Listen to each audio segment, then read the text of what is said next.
رابعہ بصری رحمت اللہ علیہ کو دنیا سے گئے ہوئے 1200 سال ہو چکے ہیں، لیکن ان کا نام آج بھی زندہ ہے، رابعہ بصری۔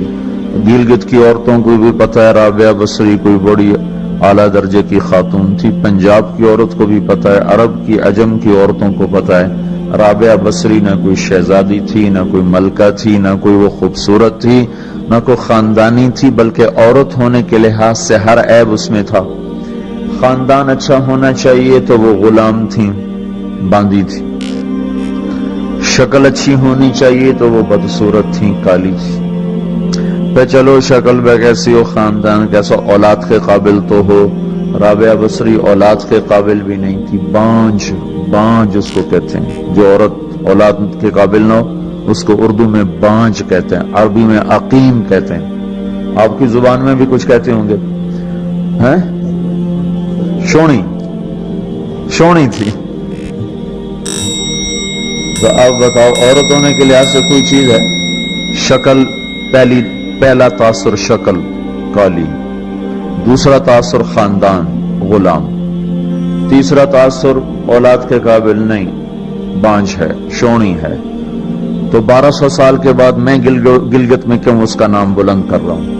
میں نے کسی بادشاہ کی بیوی کا نام تو نہیں لیا، سکندر کی بیوی اور بنو امیہ اور بنو عباس کی ملکہ اور بیگمات ان کے نام تو نہیں لیے، میں کہہ رہا ہوں رابعہ بصری۔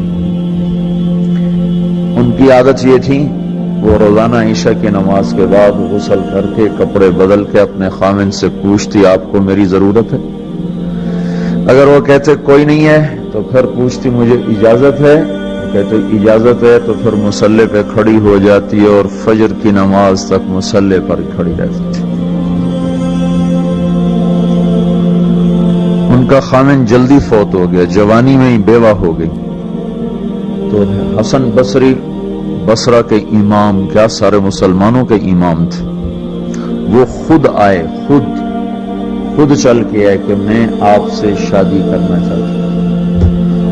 وہ کوئی شادی کا شوق نہیں تھا ان کو، وہ تو اولاد کے قابل نہیں، شکل صرف ان کی نیکی اور ان کا جو اللہ سے تعلق تھا، ان کو یہ لالچ ہوا کہ یہ میری بیوی ہو جائے تو اس کی توفیل شاید میری بخشش ہو جائے۔ تو ان کے پاس آئے، کہنے لگے رابعہ میں آپ سے شادی کرنا چاہتا ہوں، خود پیغام لے کر آئے۔ تو انہوں نے فرمایا میری 4 باتوں کا جواب دے دو تو میں شادی کر لیتا ہوں۔ کہنے لگے کیا؟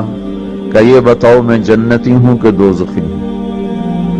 کہنے لگے یہ تو میں کچھ نہیں کہہ سکتا۔ اچھا یہ بتاؤ جب اللہ تعالیٰ قیامت میں اعمال نامے اڑائے گا، کسی کے سیدھے ہاتھ میں آئے گا، کسی کے الٹے ہاتھ میں آئے گا، میرے سیدھے ہاتھ میں آئے گا کہ الٹے ہاتھ میں آئے گا؟ کہنے لگے یہ بھی کچھ نہیں بتا سکتا۔ کہنے لگے اچھا یہ بتاؤ جب اللہ نیکیوں کو تولے گا، کسی کی نیکیاں بڑھ جائیں گی، کسی کے گناہ بڑھ جائیں گے، میرے گناہ زیادہ ہوں گے نیکیاں زیادہ ہوں گی؟ کہ یہ بھی نہیں بتا سکتا۔ کہ اچھا یہ بتاؤ جب لوگ پل صراط سے گزریں گے، کوئی پار نکل جائیں گے، کوئی نیچے گر جائیں گے، تو میں پار نکلوں گی کہ دوزخ میں گروں گی؟ کہنے لگے یہ بھی میں نہیں بتا سکتا۔ تو پھر فرمایا اچھا جاؤ مجھے تیاری کرنے دو، مجھے ان 4 باتوں کی تیاری کرنی ہے، میرے پاس شادی کے لیے وقت کوئی نہیں ہے۔ ایک دن اٹھی، سالن پکانے کے لیے سالن ہانڈی، دیکھا تو پیاز کوئی نہیں، اب پیاز کاٹ کے ہانڈی میں ڈالا جاتا ہے۔ اب پریشان بیٹھی ہیں، نہ کوئی بیٹا، نہ بیٹی، نہ خامن، نہ بھائی، نہ کوئی خادمہ۔ تب سوچ میں پڑی پیاز کہاں سے لوں؟ اوپر سے ایک چیل اڑتی ہوئی جا رہی تھی، اس کے پنجوں میں پیاز تھا۔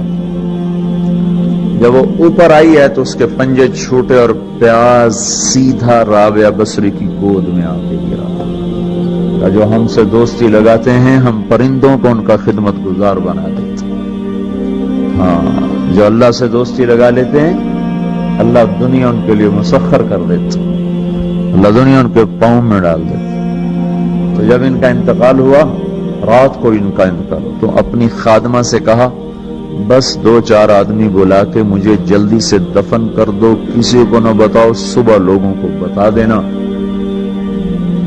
اور مجھے کفن دینا میری اس چادر میں جس میں میں تہجد پڑھا کرتی تھی۔ تو انہوں نے راتوں رات دفن کر کے صبح اعلان کیا، شور مچ گیا، ہائے کیوں بتایا، کیوں نہیں بتایا، کیوں؟ تو اگلی رات ان کی خادمہ نے ان کو خواب میں دیکھا، سبز لباس پہنا ہوا، حسن و جمال، سورج چہرے پہ چمک رہا۔ پوچھا آپ کے ساتھ کیا ہوا؟ کہا میرے اللہ نے میرے ساتھ بہت عمدہ معاملہ کیا۔ کہا آپ کی وہ چادر کہاں گئی جس میں آپ کو کفن دیا تھا؟ کہا وہ اللہ تعالیٰ نے اتار لی ہے اور مجھے جنت کا جوڑا پہنایا ہے، اور اس چادر کو اللہ نے سنبھال کے رکھا ہے، جب قیامت کے دن میری نیکیوں کو اللہ تولے گا تو اس چادر کو بھی اس میں تولے گا۔ انہوں نے پوچھا منکر نکیر کا کیا ہوا؟ سوال جواب ہوتا ہے نا، منکر نکیر آتے ہیں، ان کا کیا ہوا؟ کہا وہ آئے تھے تو انہوں نے مجھ سے کہا من رب کی، تیرا رب کون ہے، تیرا رب کون ہے؟ تو میں نے منکر نکیر سے کہا جس اللہ کو 40 سال نہیں بھولایا اس کو 4 ہاتھ زمین کے نیچے آ کر میں بھول جاؤں گی۔ یہ نہیں کہا ربی اللہ ہے، بلکہ ان کو یوں کہا کہ جس رب کو 40 سال میں نہ بھلا سکی اس کو 4 ہاتھ زمین کے نیچے آ کر میں بھول جاؤں گی۔ تو منکر نکیر نے کہا اس کا آگے کیا حساب لینا، چلو بھائی واپس چلو، چلو بھائی واپس چلو۔